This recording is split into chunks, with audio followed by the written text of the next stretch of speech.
One. Welcome to Scaretime. I'm your host, Nikki Valentine. Today we'll be talking about the wonderful movie Halloween. Aired in 1978 on a low budget of only $350,000, one of the lowest budgets for any movie of all time, and shot in only 20 days. Today we're going to be talking about some of the facts and wonderful things about this movie. Did you know it was independently produced by John Carpenter and paid for by him and a few of his friends because big-time studios and producers wanted nothing to do with it because it was considered a bad influence on the children and too scary to ever make the big screen? Yeah, we see how that worked.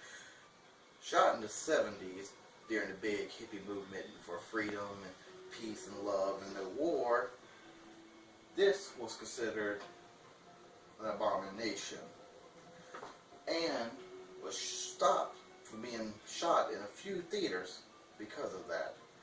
I think, however, that they were crazy and they may need a psychiatrist themselves. Speaking of, Dr. Loomis, played by Donald Pleasant, was only in this movie for 18 minutes total of runtime because he wanted to be on set for only 5 to 6 days because he considered this time too valuable. However, Jamie Lee Curtis, our main star, was scared she'd be fired after only the first day. And here's why.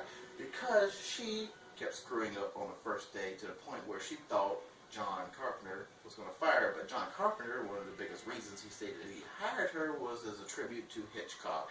Because, unlike her, she's not the only one in her family to make a big screen and mark on horror movies. Her mother, Janet Leigh, was famous for the shower scene in Hitchcock's masterpiece, Psycho. Dun, dun, dun. Considered one of the 5th scariest movies of all time by Entertainment Weekly itself.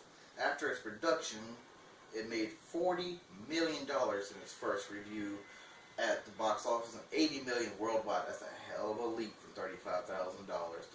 And it is stated that the famous mask that we all know and love and strikes fear in our heart was really a $2 William Shatner mask. That's right, William Shatner from Star Trek. Yeah, he's a freaky looking bastard, ain't he? We love you, Shatner.